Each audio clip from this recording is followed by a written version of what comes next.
You know, something I like to do is often put myself in the shoes of my opponent, try to think like them and see things from their perspective. Now, I don't think that's something normal or something unique. Most people do that anyway. We all do it. It leads to good discussions, it leads to better understanding, and it's just good all round. Now, I recently did that with atheists. I sat back, I left my biases out, and I try to see things from an atheist perspective, specifically in the field of God, trying to see things that debunk His existence. And I'll be honest with you, by the end of it, I couldn't honestly and objectively see one single valid case or argument against the existence of God.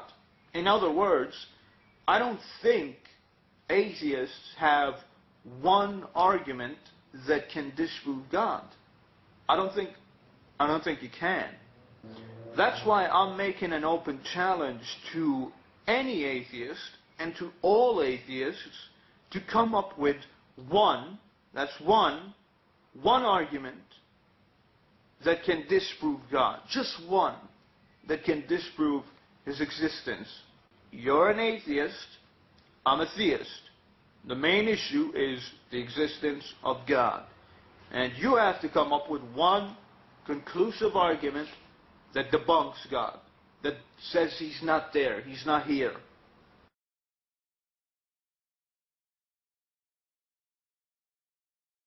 I must say I am disappointed with the responses I've got. I was expecting a lot of responses, and I got it, but I wasn't expecting the type of responses that I got. I'll be honest, I wasn't expecting that.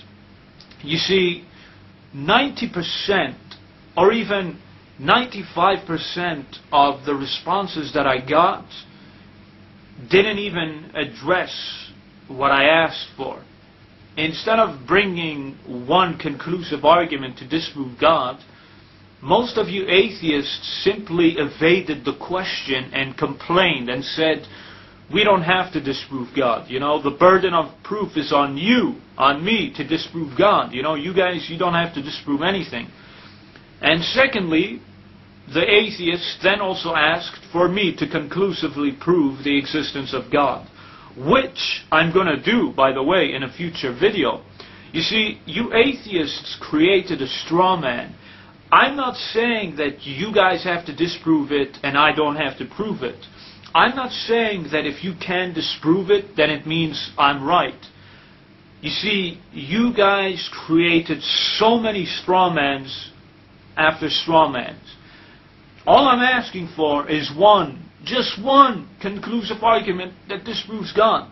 That's it. Now, you see, you atheists, you do something nice. You play a little trick and you say, we don't have to disprove God. You know, we don't. We're atheists. We believe in a negative. You know, we don't believe it's a negative. We don't have to disprove it. That is false. That is false. That's so wrong. You can't even use that. Okay? First of all, you're called an atheist. What is an atheist?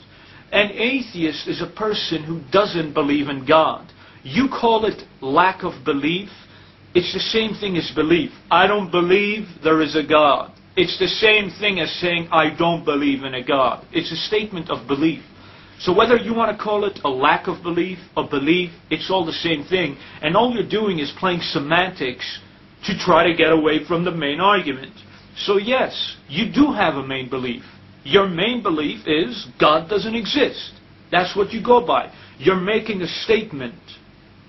I'm a theist. I believe God exists. You can't say I can't prove it. Yes, you can. All you have to do is prove God doesn't exist. Negative or not negative. It's not that hard. If you can't, then why do you call yourself an atheist? Don't blame me.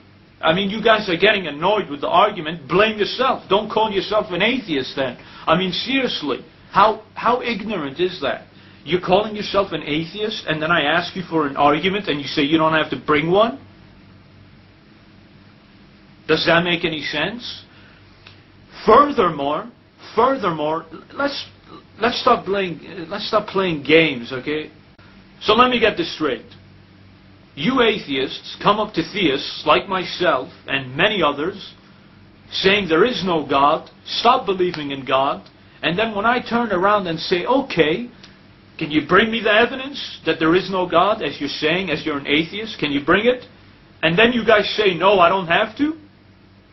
How does that work? Explain that to me. Seriously, think of the audacity. How dare any of you go up to any theist and say there is no God? And then when we ask for that evidence, you say we don't have to provide the evidence. How does that work? Don't believe in God. What's the evidence? I don't have any. So why should I stop believing in God? So, answer the question. If you can't answer it, if you can't bring an argument, then stay quiet. That's what I do.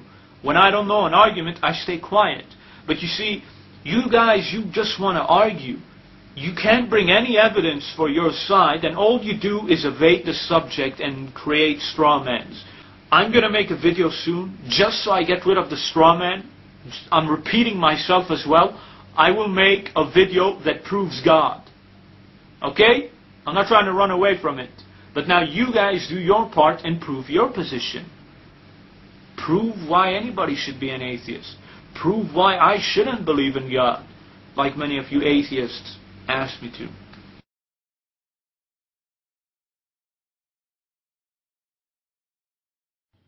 You know, many atheists make the claim that you can't disprove a negative.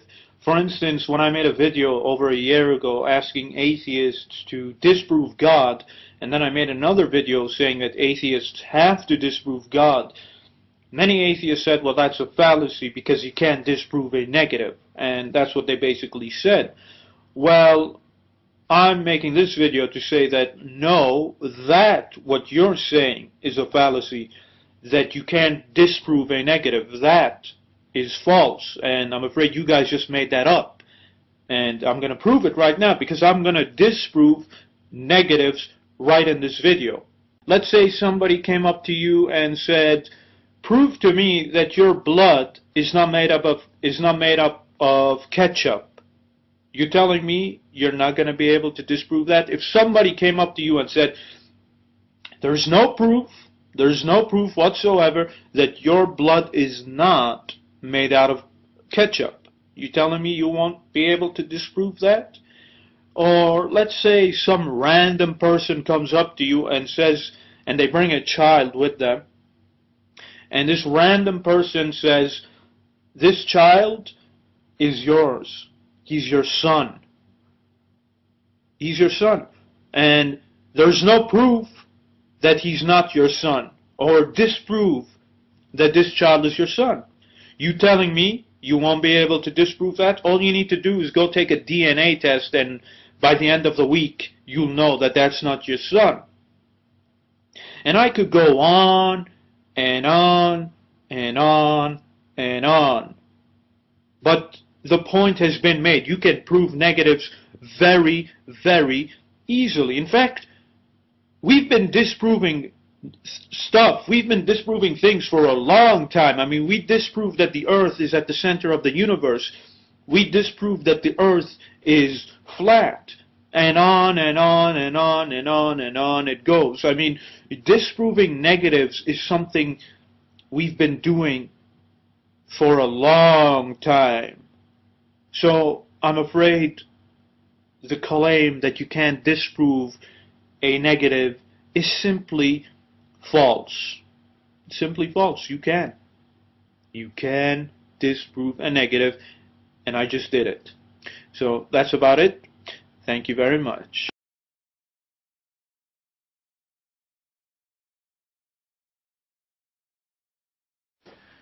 Now, as promised, I'm going to conclusively prove the existence of God. And I'm not going to use complicated arguments or something so magnificent. I'm just going to use a basic, straightforward rationality and logic. It's going to be very easy to understand for everybody. Now, if you remember, a few months ago I made a video titled 3 or 5 Questions for All Atheists.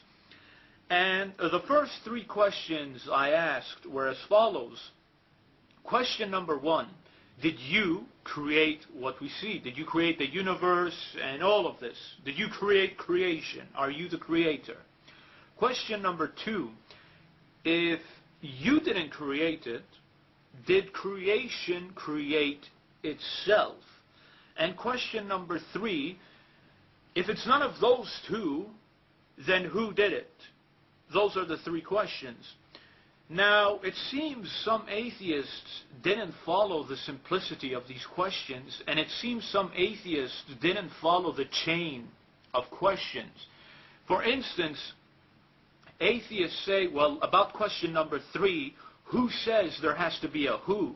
For instance, my third question is, if none of the first 2 questions are a yes, then question number 3, who created it? And atheists say, well, why does it have to be a who? Because, didn't you look at the first 2 questions? Question number 1, did you create it? Are you the creator? That's a who. Are you the creator? You said no. Question number 2, did creation create itself? Anything that comes under this is the what? Creation creating itself by some natural phenomena that just happened out of the blue, out of nothing. This is a what? This is, we say, what created it, and we say creation itself created it. But now if we rule this out, if we rule question number 2 out, which is the what, therefore it logically leads to a who for question number 3. So when atheists say, well, why does there have to be a who?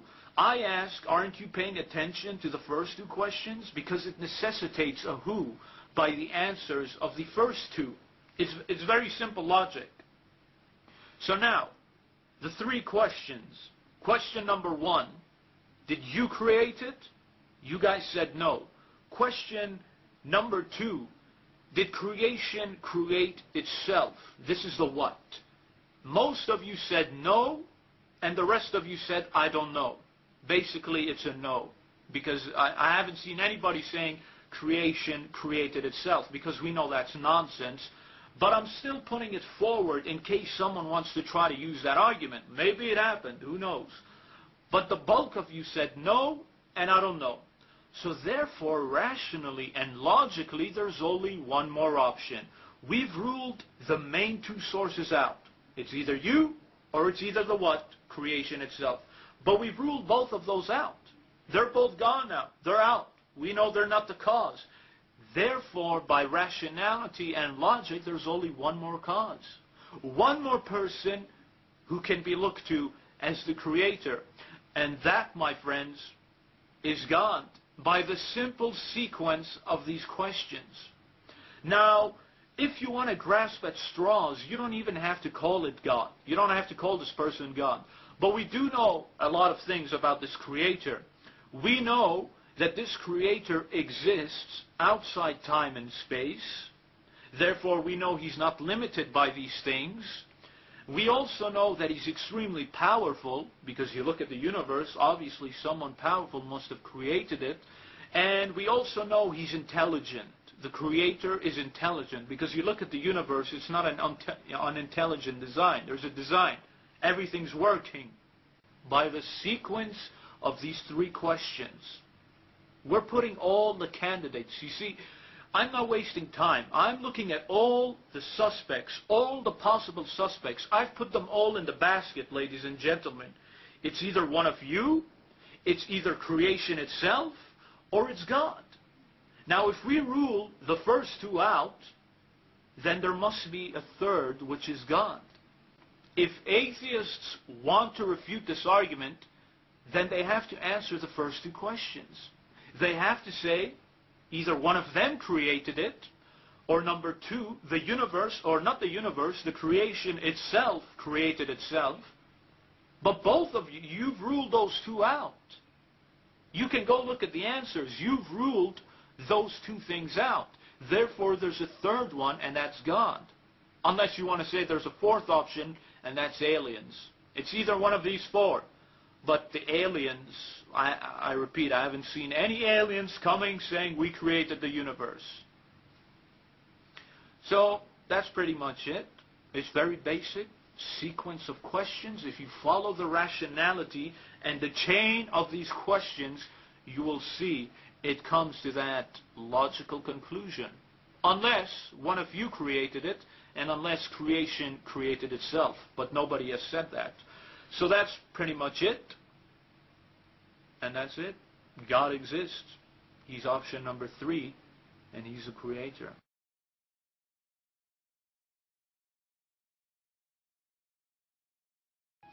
How can we know and be sure that God exists?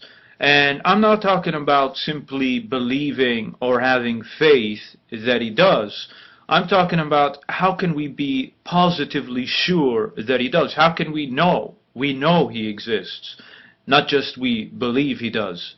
And I'm going to be using very simple logic, and I'd like all of you just to follow along, and then you'd see to where I'm getting at. Now, if I came up to you and I told you, or I showed you a house, I took you and I showed you a house, and I told you that that house simply formed or came on its own, would you believe me? Of course not, you wouldn't. You would know that somebody built that house or made that house, and you would know that that house was made for a purpose, specifically for people to live inside it and to take shelter, etc., etc. Now, as I said, you would know that someone built that house, that someone made that house. You would know it. You wouldn't even have to think about it.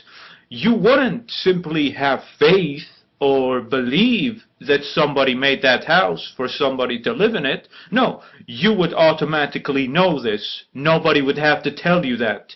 You would know this on your own. Now, similarly, if I showed you a car and I told you that this car formed or came or was made on its own, it just came on its own, would you believe me? You wouldn't believe me. You would know. You wouldn't believe. You wouldn't simply think, oh, maybe someone made this, I'm not sure. No, you would know that somebody made that car for a specific purpose, namely to get people from one place to another. You would know that. You wouldn't simply just believe that or take that on faith. Similarly, if I showed you this pen, this nice pen, and I told you that this pen simply formed on its own, came on its own, you wouldn't believe me. Even with something like a pen, something so small like a pen, you wouldn't believe me. You would know that somebody made this pen. You would know. You wouldn't believe. You wouldn't think. You wouldn't assume. You wouldn't have faith that someone made this. No, you would know. You wouldn't have to think about it. You would automatically know that someone made this pen for the purpose of writing a book, whatever you want to write. You would know that.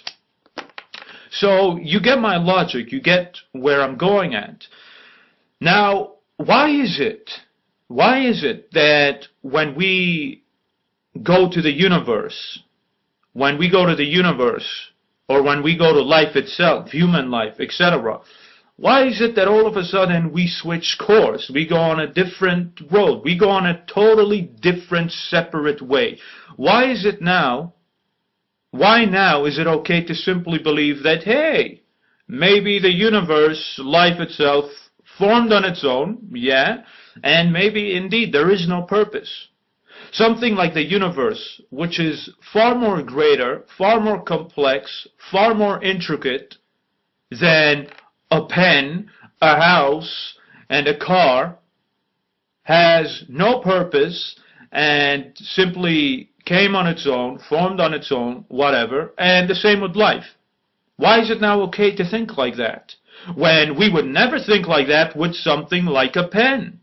Are you telling me, realistically, logically, you expect me to believe that the universe, life, has no purpose, has no real meaning, formed on its own, but you would never expect me to believe the same about this pen? You're telling me that this pen has more purpose than I do.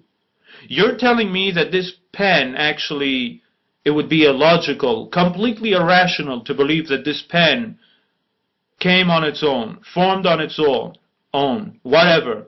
You expect me to believe that that would be irrational, but you don't expect me to think it's illogical to use that same reasoning on something far more greater like the universe or life. Now, how does that make any sense?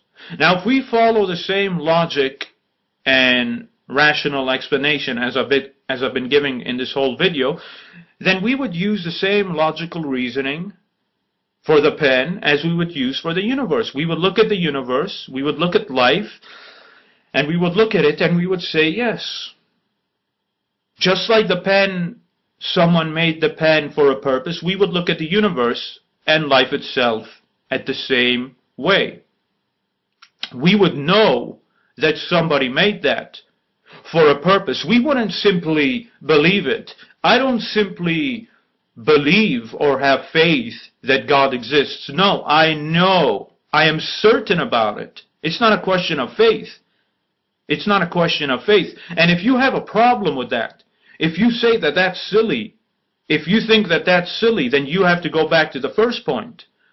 You have to go back to the first point, that according to you, the universe can come on its own with no purpose, but that would be completely illogical and irrational if we use that same logic with a pen. Now, how does that make sense? I want a logical answer. How does that make sense? I mean, for goodness sakes, if I told you that a toilet and a sink simply formed on its own for no purpose, you wouldn't believe me. For something like a toilet, even a toilet and a sink has a purpose. You would know that somebody made that. You would never in a million years believe that that toilet and sink simply came on its own with no purpose. But you expect me and other people to believe that when it comes to the universe and life, something far greater than a toilet, now all of a sudden thinking like that is okay. You want to tell me that the universe doesn't really have a purpose, life doesn't really have a purpose, but a toilet does. A toilet has more meaning and more purpose than human beings, according to that logic. Now, if that's not enough to show you how absurd this is, then nothing really will. I want you to really think about that. I can't emphasize this point enough. I want you to think about that, ladies and gentlemen. If I came to you and I told you and I showed you a toilet and I told you, hey, you know that toilet? It came on its own. It was there for no reason. If I told you that and I had a serious face, you would look at me and you would think I am insane. You would think I'm crazy. What? You'd think I'm joking.